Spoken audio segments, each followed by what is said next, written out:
আমন্ত্রণ জানাচ্ছি প্রিয় দর্শক মানচিত্রের নিয়মিত আয়োজন কথোপকথনে। প্রথম যে খবরটি সেটি হলো ডোনাল্ড ট্রাম্প পুরো বিশ্বের কাছে আবারও অবিশ্বস্ত নেতা হিসেবে পরিচিত হয়ে গেছেন, কারণ তিনি এক একটা সময় এক একটা কথা বলছেন। সপ্তাহ শুরুতে একটা বলছেন, সপ্তাহ শেষে আর একটা বলছেন, দিনের শুরুতে একটা বলছেন, দিনের শেষে একটা বলছেন। পাশাপাশি নেতানিয়াহুর একটা মহা পরিকল্পনা ফাঁস হয়ে গেছে, যে পরিকল্পনা নিয়ে এগুচ্ছিলেন। অবশেষে আরবরা বা মুসলিম বিশ্ব সেই পরিকল্পনা বুঝে ফেলে তাকে আবারও ব্যর্থ করে দিয়েছে। ইরান তার সবচেয়ে বড় কৌশলের খেলাটা এবার শুরু করেছে, যে খেলায় দুটো পরাশক্তি এক প্রকার ধপাস করে মাটিতে পড়ে গেছে।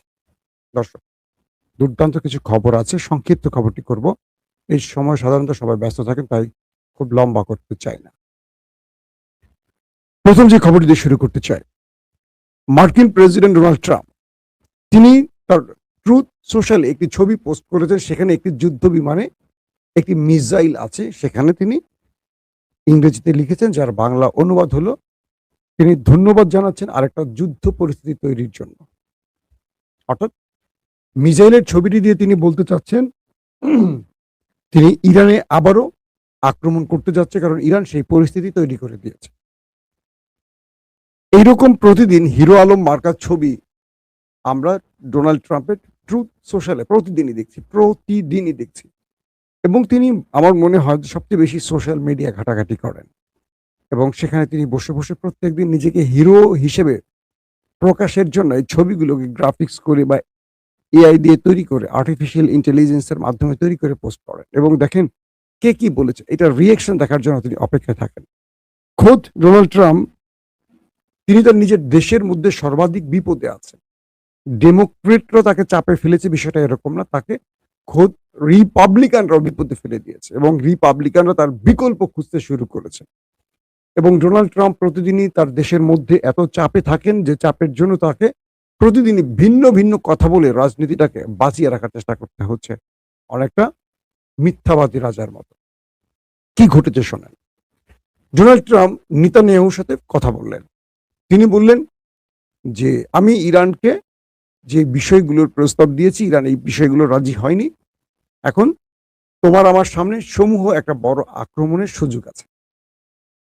এমন হতে পারে যদি ইরান রাজি হয়ে যায় আমাদের প্রস্তাবে, আমি সরে যাব, তুমি আক্রমণ করবে, আমি তোমাকে সমর্থন দেব। এক। 2 নম্বরে তিনি বলছেন যে ইরানের নিউক্লিয়ার আমরা আমাদের হাতে আনবই, ইরানকে কোনোভাবেই তার নিউক্লিয়ার হাতে রাখতে দেব না।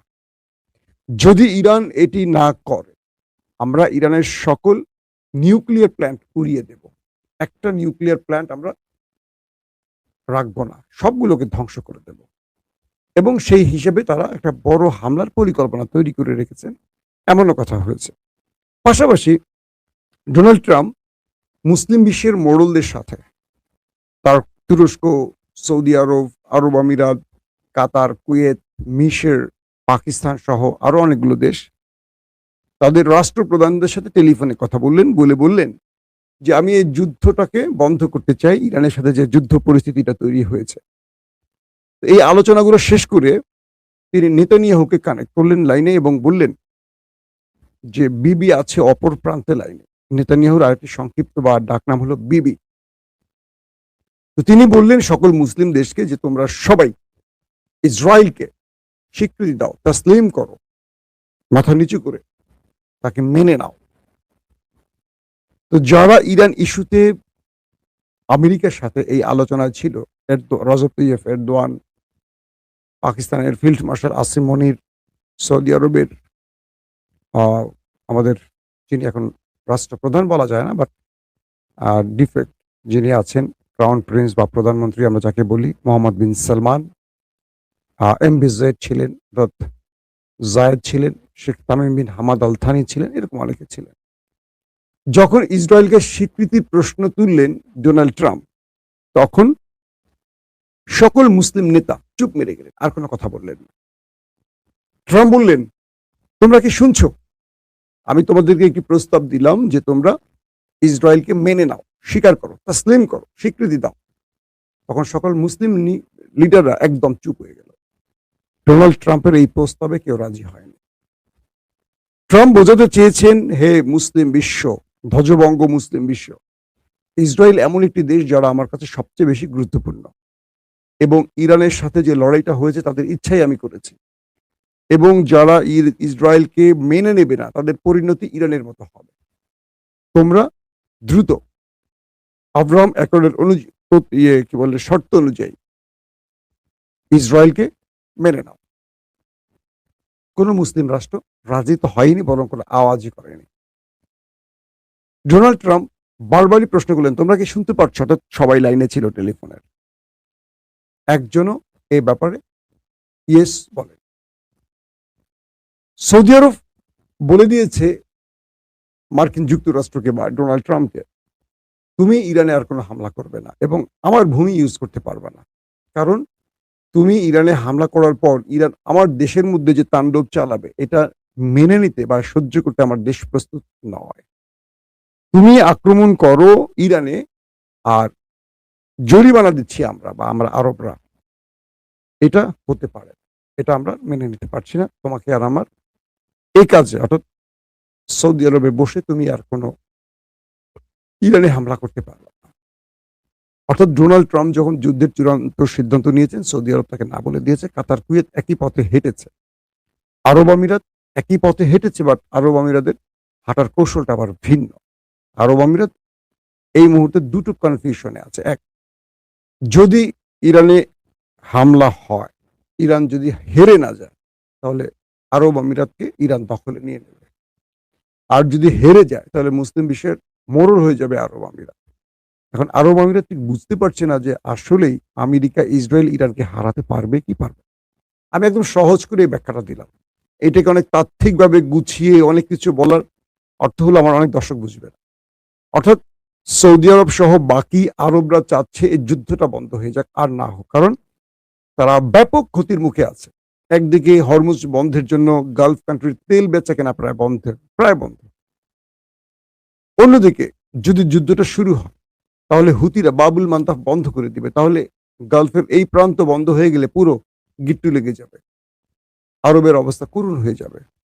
আবার আরবদের এই চিন্তাটা করতে হচ্ছে, ইরান যদি ফ্রি হ্যান্ডে তেল বিক্রি করতে পারে, অর্থাৎ সকল স্যাংশন উঠে যায় আরবের উপর থেকে, কি বলে ইরানের উপর থেকে, ইরান যদি পুরো বিশ্ব বাজারে তার তেল গ্যাস বিক্রি করতে পারে, তাহলে তেলের দাম চলে আসবে 40-50 টাকা পার ব্যারেল।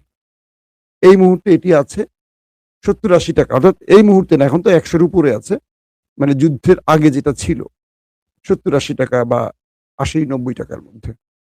তো মার্কিন যুক্তরাষ্ট্র বুঝার চেষ্টা করছে, যদি হরমুজ প্রণালীতে টোল আদায় করে ইরান, তাহলে তার বিশাল অঙ্কের লাভ, বিলিয়ন ডলার ঘরে চলে আসবে। দ্বিতীয়ত, স্যাংশন, ইরানের দাবি অনুযায়ী তার উপর থেকে যদি সকল স্যাংশন তুলে নেওয়া হয়, নিষেধাজ্ঞা, তাহলে আমেরিকা যে তেল নিয়ে বিক্রি করে, আমেরিকা এবং গালফ কান্ট্রি আরবের তেল বাজারে তাদের বিশাল ক্ষতির মুখে পড়ে যাবে। মাঝখান থেকে ইরান লাভবান হবে, কারণ ইরানের তেলটা যখন বিশ্ববাজারে যাবে তখন এই তেলটার দাম কমে যাবে। তো 40-50 টাকা যদি তেল চলে আসে, তখন বাংলাদেশে আমাদের বা পাকিস্তান বা ভারত, আমাদের মতো দরিদ্র দেশগুলো খুব অনায়াসে আমরা অল্প টাকায় তেল পাবো, ইরান যদি তেলটা বিক্রি করতে পারে নিষেধাজ্ঞার বাইরে থেকে। আর যদি ইরান এই কাজটি করতে না পারে, তাহলে ইরানকে অনেক বড়, মানে কি বলবো, আরো ক্ষতির মুখে পড়বে। আর যদি ইরান সফল হয়, তাহলে আমরা সফল। আর সৌদি যদি বা আরবরা যদি মার্কিন কি বলবো প্রিসক্রিপশন অনুযায়ী ইরানকে নিষেধাজ্ঞার মধ্যে রাখতে পারে, তাহলে সৌদির লাভ, আরবের লাভ, আমেরিকার লাভ, আমাদের মতো দরিদ্র দেশের ক্ষতি। তার মানে এখন ইরানের তেলটা আমাদের জন্য খুবই গুরুত্বপূর্ণ। এই পরিস্থিতিতে মিস্টার ইসরায়েল, মানে নেতানিয়াহুর যে পরিকল্পনা ছিল, তিনি আমেরিকার প্রেসিডেন্ট ডোনাল্ড ট্রাম্পের সাথে প্ল্যান করেছিলেন যে তিনি একটি যুদ্ধ ছড়িয়ে দেবেন। এই যুদ্ধটা ছড়িয়ে তিনি ফলস ফ্ল্যাগ অপারেশন হোক বা যে কোনো ভাবে, ধরুন আমেরিকা, ইসরায়েল আরবের ঘাঁটিগুলো ব্যবহার করে হামলা করবে, ইরান এটাকে ইরান যুদ্ধ ভেবে ইরান তাদের উপর হামলা করবে। ইরান যখন আরবে হামলা করবে, সম্মিলিত গালফ কান্ট্রি এই হামলাটা ইরানের বিরুদ্ধে শুরু করে দেবে। তার মানে আরব ভার্সেস ইরান যুদ্ধ শুরু হবে। এতে করে ইসরায়েল, আমেরিকা বা তার মিত্ররা টনে টনে অস্ত্র বিক্রি করবে আরবের কাছে, আর তাদের পেট্রো ডলারগুলো তাদের পকেটে ঢোকাবে। আর এতে করে হয় ইরান ধ্বংস হবে অথবা আরব দুর্বল হবে। আরব দুর্বল হওয়া মানে আরবের আরো অস্ত্র লাগবে, আরো অস্ত্র বিক্রি করবে। পাশাপাশি মার্কিন সেনাবাহিনী বা তার মিত্ররা আরবের নিরাপত্তা নামে আরো ঘাঁটি করবে, আরো টাকা কামাই করবে, এবং শেষ পর্যন্ত আরব ইসরায়েল আরব ইরান যখন যুদ্ধ চলবে তখন নেতানিয়াহু আর ট্রাম্প আস্তে করে কেটে পড়বে, তারা তাদের জায়গায় চলে যাবে। এই যুদ্ধটা লং টাইম ইরানের সাথে চলবে কাদের? আরবের। যেহেতু এর আগেও 7-8 বছর ইরান যুদ্ধ করেছে, ইরান তো থেমে যাওয়ার জাতি না বা হেরে যাওয়ার জাতি না। এই যুদ্ধটা যুগের পর যুগ চলতে পারে, বা 10 বছর চলতে পারে, 8 বছর চলতে পারে, 5 বছর চলতে পারে। পুরো টাইমটা আরবের পুরো অর্থনীতি কন্ট্রোলে নেবে ইসরায়েল আমেরিকা। এই পরিকল্পনাটি ছিল আমাদের নেতা কাকুর, এবং সেইভাবে তিনি যুদ্ধটা শুরু করেছেন। এবং যুদ্ধটা শুরুর পর এখানে রজব তৈয়ব এরদোয়ান বলতে পারি, পাকিস্তান বলতে পারি, ইরানের পররাষ্ট্রমন্ত্রী কথা বলতে পারি, আলী লারিজানি নিরাপত্তা প্রদানের কথা বলতে পারি, তুরস্কের গোয়েন্দা বাহিনীর কথা বলতে পারি, যারা প্রত্যেকটি মুসলিম বিশ্বকে একটি বার্তা দিয়েছে, এই খেলাটা ইসরায়েলের, আমেরিকার, যতটা না আমেরিকা তার চেয়ে বেশি ইসরায়েলের। এবং কোনো মুসলিম বিশ্ব ইরানে আক্রমণ করো না, কারণ মুসলিম বিশ্ব আক্রমণে জড়িয়ে গেলে ওরা তোমাদের কাছে অস্ত্র বিক্রি করে তোমাদের মধ্যে হানাহানিটাকে এমন মাত্রায় নিয়ে যাবে, এবং ওরাই ফলস ফ্ল্যাগ অপারেশন করবে। কারণ ইসরায়েল কখনো ইরানে করবে, কখনো সৌদি আরব করবে, কেন কখনো মক্কা মদিনা ইসরায়েল আক্রমণ করে বসবে। তখন মক্কা মদিনা মানে কি? সবচেয়ে বড় আবেগের জায়গা, হেরাম শরীফ সবচেয়ে আবেগের জায়গা। তখন পুরো মুসলিম ইরানের বিরুদ্ধে লেগে যাবে, কি আমার রাসূলের ঘরে তুমি হিট করছো, আল্লাহর ঘরে তুমি হিট করছো। পুরো মুসলিম কাতার কুয়েত দখলের সময় সাদ্দামের বিরুদ্ধে পুরো মুসলিম বিশ্ব লেগে গেছে না, আমেরিকা তাদেরকে সাপোর্ট দিয়েছিল। এটা একটা খেলা ছিল আমেরিকার। এটা নিয়ে আমি কথা বলেছি পূর্বে, আর নতুন করে বলতে চাই না। তো এই পরিস্থিতিটা এমন ভাবে তৈরি হয়েছে যে ওই নেতা কাকুর দেশটি চেয়েছিল আমেরিকা আর তারা এসে যুদ্ধটা শুরু করবে এবং আরবকে এই যুদ্ধে নামিয়ে দেবে ইরানের বিরুদ্ধে। তারা কামড়াকামড়ি করবে, তারা অস্ত্র বিক্রি করবে, দূর থেকে শুধু ঘি ঢালবে, আর এরা একে একে নিজেরা গুতাগুতি করে ধ্বংস হবে। শেষ সময় এসে গ্রেটার ইসরায়েল তৈরি করবে মিস্টার নেতানিয়াহু। অর্থাৎ আরব যখন ইরানের হামলা দুর্বল হবে, আরবের হামলা ইরান যখন দুর্বল হবে, দুই পক্ষ যখন দুর্বল হবে, তখন তারা ঢুকে যাবে আস্তে আস্তে করে। মিশর দিয়ে ঢুকবে, জর্ডান দিয়ে ঢুকবে, সৌদি আরবে ঢুকবে, লেবাননে ঢুকবে, যেখান থেকে তাদের গ্রেটার ইসরায়েলের পরিকল্পনা, সেখান থেকে তারা ঢুকে পড়বে। এইভাবে তাদের মূল পরিকল্পনা সাজানো ছিল। কিন্তু আরবের বুদ্ধিমান, মানে আরবের রাজারা, এই তুরস্ক বা পাকিস্তান বা মালয়েশিয়া, আরো যে রাষ্ট্র, ইরানের যেই বড় বড় রাজনৈতিক বিশ্লেষকরা আছেন, বোদ্ধারা আছেন, তারা এই জিনিসগুলোকে প্রতিনিয়ত, বিশেষ করে রজব তৈয়ব এরদোয়ান প্রতিদিন বলছে এই তথ্যটি। বারবার ফোন করছেন আরবের নেতাদের কাছে যে তোমরা এটা করো না, আসো ইরানের সাথে আলোচনা করে আমরা যুদ্ধটা বন্ধ করি, কিন্তু তোমরা যুদ্ধে জড়ায়ও না, কারণ এটা ওদের খেলা। শেষ পর্যন্ত সৌদি আরবের প্রিন্স, অর্থাৎ আমাদের বর্তমান ক্রাউন প্রিন্সের ভাই, এবং কাতারের সাবেক গোয়েন্দা প্রধান, এরা প্রত্যেকে নিজেরা বলছে এই যুদ্ধটা ইসরায়েলের। ইসরায়েল আমাদের সাথে, ইরানের সাথে যুদ্ধ তৈরি করে দিয়ে স্বার্থ হাসিল করতে চায়, আমরা এই ফাঁদে পা দেব না। অর্থাৎ আরো বুঝে গেছে যে খেলাটা কারা খেলছে। অর্থাৎ ইসরায়েলের খেলাটা বুমেরাং হয়ে গেছে, ইসরায়েল সেই খেলাটা সফল হতে পারেনি। দর্শক, এখন যে অবস্থাটা তৈরি হয়েছে যে ট্রাম্প তার গ্রহণযোগ্যতা বা বিশ্বাসযোগ্যতা হারিয়ে ফেলছে। প্রতিদিন তার নতুন নতুন কথা শুনে আমেরিকানরা 70-80% তাকে বিশ্বাস করে না।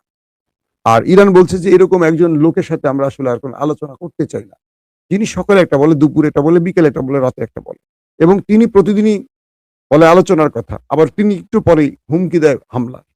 এরকম লোকের সাথে আমরা আসলে আলোচনা করতে চাই না। যদি কোনো গ্রান্টার থাকে এগিয়ে আসো, কারণ আমেরিকা এবং ইসরায়েলের পরিকল্পনা ভিন্ন। যারা বাস্তবে তারা যা বলছে তা তাদের পরিকল্পনা নয়, তাদের ভিন্ন পরিকল্পনা আছে। কে বলছে? এটা ইরান। পাশাপাশি সৌদি এটাও বলছে যে হজের মধ্যে যেন কোনো আক্রমণ শুরু না হয়, এতে পুরো বিশ্ব মুসলিমের হজে একটা বড় বাধা সৃষ্টি হবে। তো সবকিছু মিলে এখন যে অবস্থাটা তৈরি হচ্ছে যে ইরান কোনোভাবে এই হামলা হতে দেবে না, যেমন আরব রাষ্ট্র তেমনি আমেরিকাকে যুদ্ধ শুরু করতে দিচ্ছে না, তেমনি আবার ট্রাম্প পারছে না ইসরায়েলকে গ্রিন সিগন্যাল দিয়েও নিজের যুদ্ধে জড়াতে, কারণ এটার হিসেব নিকেশ ভিন্ন হয়ে যাবে। তবে ইসরায়েল যে কোনো সময় ফলস ফ্ল্যাগ অপারেশন বা যে কোনো সময় অ্যাটাক করে ইসরায়েল মার্কিন স্বীকৃতি নিয়ে ইরানের বিরুদ্ধে নেমে যেতে পারে, এই প্রস্তুতিটাও তাদের মধ্যে আছে। অর্থাৎ মূল খেলা এখন শুরু হচ্ছে, কারণ ইরানের প্রস্তাবনা আমেরিকা মেনে নেয়নি, আমেরিকার প্রস্তাব ইরান মেনে নেয়নি। যদিও ট্রাম্প বারবার বলছে যে আমাদের মধ্যে আলোচনা হয়ে গেছে, এই সেই ব্লাব ব্লাব ব্লাব। এখানে অনেক ফেক আছে, অনেক 2 নম্বরই আছে, অনেক কি বলবো মিথ্যার খেলা আছে। তো মিথ্যার খেলার বিরুদ্ধে ইরান তার সত্যিকার পারফেক্ট প্রজ্ঞার খেলাটা শুরু করছে, যে খেলাটা এখন ট্রাম্পকে নিয়ে ইরান খেলছে। বাট ট্রাম্প যে লাস্ট ট্রুথ সোশ্যালে যে পোস্ট করছেন, তাতে তিনি ইঙ্গিত দিয়েছেন তিনি যে কোনো সময় আক্রমণ করতে পারেন। সে আক্রমণের হুমকি পাল্টা জবাব আবার ইরান দিয়েছে যে আমরা প্রতিদিন শত্রুকে সবচেয়ে বড় আঘাত করার সকল প্রস্তুতি নিয়ে রেখেছি। তার মানে ইরান তার প্রতি মুহূর্তের মার্কিন যুক্তরাষ্ট্রকে মোকাবেলায় যা করণীয় সেটা করেই সেই ভাষায় তাকে আবার জবাব দিচ্ছে। অবৈধভাবে ক্ষমতা দখল করে ইউনূস গং বাংলাদেশের যে ক্ষতি করে গিয়েছেন তা পুষিয়ে ওঠার সম্ভাবনা কম, কিন্তু তারেক রহমানের সরকার যতটা ইউনূসের আগের আওয়ামী লীগ সরকারের বিরুদ্ধে খড়গহস্ত, ততটা ইউনূস সরকারের বিরুদ্ধে বা ইউনূস সরকারের যারা কুশীলব তাদের বিরুদ্ধে নন। এটা হয়তো এই কারণে যে ইউনূস সরকার না হলে তারেক রহমানের প্রধানমন্ত্রী হয়তো দূরের কথা, দেশে ফেরাই হয়তো হতো না। ফলে কৃতজ্ঞতা থেকে ইউনূস সরকারের সকল দুর্নীতির বিরুদ্ধে তারেক সরকার স্পিক দি নট। কিংবা এমনটি কি হতে পারে যে তারেক রহমানের সরকার আসলে ভয়ঙ্কর ভয় পেয়েছে এইসব জুলাই সন্ত্রাসীদের হুমকির কারণে? কারণ তারেক রহমান হয়তো দেখেছেন যে ভয়ঙ্কর সন্ত্রাস করে শেখ হাসিনার সরকারের মতো একটি শক্তিশালী সরকারকে যদি হটানো যায়, তাহলে তারেক রহমানের সরকারকেও হটিয়ে দেওয়া যাবে। এই সন্ত্রাসের এবং সন্ত্রাসীদের কাছে তারেক রহমান কি জিম্মি হয়ে পড়েছেন? চলুন বিষয়টি খতিয়ে দেখা যাক।